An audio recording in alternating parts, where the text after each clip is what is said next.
എല്ലാ സുഹൃതികളായ സജ്ജനങ്ങൾക്കും എൻ്റെ വിനീത നമസ്കാരം. ഗോവിന്ദത്തിലേക്ക് സ്വാഗതം. നമുക്കിന്ന് 30-ാം ദശകത്തിലെ 9-ാമത്തെ ശ്ലോകം നോക്കാം. ഭഗവാൻ 8-ാമത്തെ ശ്ലോകത്തിൽ ആ വാമന രൂപത്തിൽ അശ്വമേധശാലയിലേക്ക് എത്തുന്നത് കണ്ടിട്ട് ശുക്രാചാര്യരും മറ്റ് ഋത്വിക്കുകളായ ഋഷിമാരുടെയും കണ്ണഞ്ചിപ്പോയി. ആ തേജസ് കണ്ട് അവർ അഗ്നിയാണോ സൂര്യനാണോ അതോ യോഗിയായ സനത്കുമാരനാണോ, ഇവരാരുമല്ലെങ്കിൽ ആരായിരിക്കാമെന്ന് ശങ്കിക്കുന്നതാണ് കണ്ടത്. നമുക്ക് 9-ാമത്തെ ശ്ലോകം നോക്കാം.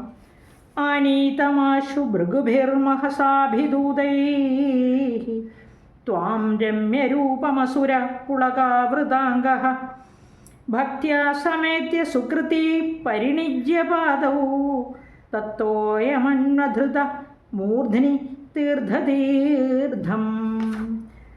ആനീതമാശു ഭൃഗുഭിർമഹസാഭിഭൂതൈസ്ത്വാം രമ്യരൂപമസുര പുളകാവൃതാംഗഃ ഭക്ത്യാ സമേത്യ സുകൃതി പരിണിജ്യ പാദൗ തത്തോയമന്വധൃത മൂർധനി തീർത്ഥതീർത്ഥം. മഹസാ അഭിഭൂതൈഃ ഭൃഗുഭിഃ ആശു ആനീതം രമ്യരൂപം ത്വാം സുകൃതി അസുരഃ പുളകാവൃതാംഗഃ ഭക്ത്യാ സമേത്യ പാദൗ പരിണിജ്യ തീർത്ഥതീർത്ഥം തത് തോയം മൂർധ്നി അന്വധൃത. ഈ 9-ാമത്തെ ശ്ലോകത്തിൽ ഭഗവാനെ സ്വീകരിക്കുകയാണ്. ആനീതമാശു ഭൃഗുഭിർമഹസാഭിഭൂതൈഃ ഉജ്ജ്വല മഹസാ അഭിഭൂതൈഃ ഭൃഗുഭിഃ, ആ ഉജ്ജ്വല തേജസ്സോടുകൂടി വന്ന വടുരൂപമായ ഭഗവാന്റെ തേജസ്സിന് അടിമകളായിപ്പോയി ആ മുനിമാരെല്ലാം. ആശു ആനീതം എന്ന് പറഞ്ഞാലോ, പെട്ടെന്ന് എഴുന്നേറ്റിട്ട് ആനീതം ആനയിച്ചു എതിരേറ്റ് കൊണ്ടുവരികയാണ് ഭഗവാനെ. ആരാണെന്നൊന്നും അറിയില്ല, പക്ഷേ ആ തേജസ് കണ്ട് എല്ലാവരും അമ്പരന്ന് പോയി. അതിൽ ആകർഷിക്കപ്പെട്ട എല്ലാവരും, ആ മുനിമാരും ഋഷിമാരും ശുക്രാചാര്യരും എല്ലാവരും എഴുന്നേറ്റ് എന്ന് ഭഗവാനെ തീർത്ഥം തളിച്ച് ആനയിച്ചു കൊണ്ടുവരികയാണ്. രമ്യരൂപം അസുരഹ, രമ്യരൂപം, ഇവിടെ ഭഗവാന്റെ ആ സുന്ദര രൂപം കണ്ടിട്ട് അസുരന്മാർ പുളകാവൃതാംഗഃ, പുളകം കൊണ്ടു. ആ ഭഗവാനെ കണ്ടിട്ട് സുകൃതി അസുരഹ പുളകാവൃതാംഗഃ ഭക്ത്യാ സമേത്യ, ഈ ഭഗവാനെ കാണാനുള്ള ഭാഗ്യം കൊണ്ട് രോമാഞ്ചം കൊണ്ടു എന്നാണ് പറയുന്നത്. അതുപോലെ തന്നെ ഭഗവത് ദർശനത്താൽ അവരെല്ലാം പുണ്യശാലികളുമായി സുകൃതികളുമായി അവർ. അങ്ങനെയുള്ള അസുരന്മാർ എന്തു ചെയ്തു?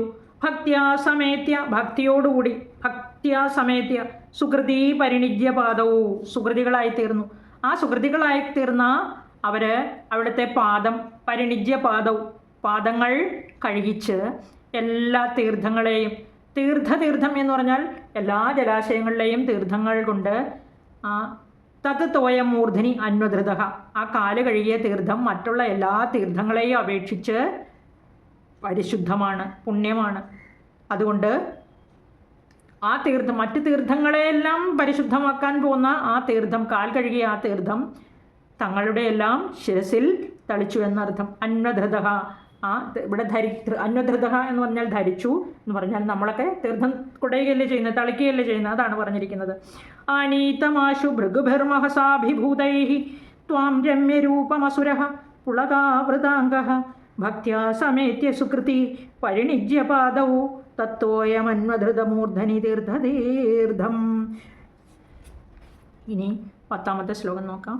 പ്രഹ്ലാദവംശജതയാ ക്രതുഭിർദ്വിജേഷു വിശ്വാസതോനു തദിദം ദിദിജോപി ലേഭേ യത്തേ പദാംബുഗിരിശസ്യ ശിരോഭിലാള്യം സത്വം വിഭോ ഗുരുപുരാലയ പാലയേധാ. യത് പദാംബു ഗിരിശസ്യ ശിരോഭിലാള്യം തത് ഇദം ദിദിജഃ അപി അയം പ്രഹ്ലാദവംശജതയാ ക്രതുഭിഃ ദ്വിജേഷു വിശ്വാസതഃ നോ ലേഭേ ഹേ വിഭോ ഗുരുപുരാലയ സഹ ത്വം മാം പാലയേധാഹ. ഇവിടെ ശ്രീ മേൽപ്പത്തൂർ പറഞ്ഞിരിക്കുകയാണ്, ഭഗവാന്റെ ആ പാദതീർത്ഥം ശിരസിൽ വീണതുകൊണ്ട്. യാതൊരു പാദതീർത്ഥമാണോ എൻ്റെ ശിരസിൽ വീണത്? ഗിരിശസ്യ ശിരോഭിലാള്യം, ശ്രീ പരമേശ്വരൻ പോലും ശിരസിലേറ്റിലാളിക്കുന്ന തീർത്ഥമാണത്. അതായത് ദേവാദിദേവനായ ശ്രീ മഹേശ്വരൻ പോലും ശിരസിലേറ്റിലാളിക്കുന്ന ഈ തീർത്ഥം, തത് ഇതം, അത് ഈ പാദോദകത്തെ, ദിദിജഹ അപി, അസുരനായിരുന്നിട്ട് പോലും, അപി അയം, ഈ മഹാബലി, പ്രഹ്ലാദവംശജതയാ ക്രതുഭിഹി, ഇവിടെ മഹാബലി 100 അശ്വമേധയാഗങ്ങൾ നടത്തിയില്ലേ? അങ്ങനെ നടത്തി 100 അശ്വമേധയാഗം നടത്തുന്നവൻ ഇന്ദ്രന് തുല്യനാണ്. അതുകൊണ്ടാണ് പറഞ്ഞിരിക്കുന്നത്, ഇന്ദ്രന് തുല്യനായ ആ മഹാബലി, അതുപോലെ തന്നെ ബ്രാഹ്മണരിൽ തികഞ്ഞ വിശ്വാസം കൊണ്ട് ലഭിച്ചിട്ടുള്ള ഐശ്വര്യങ്ങളാണെന്ന് നേരത്തെ പറഞ്ഞിരുന്നു.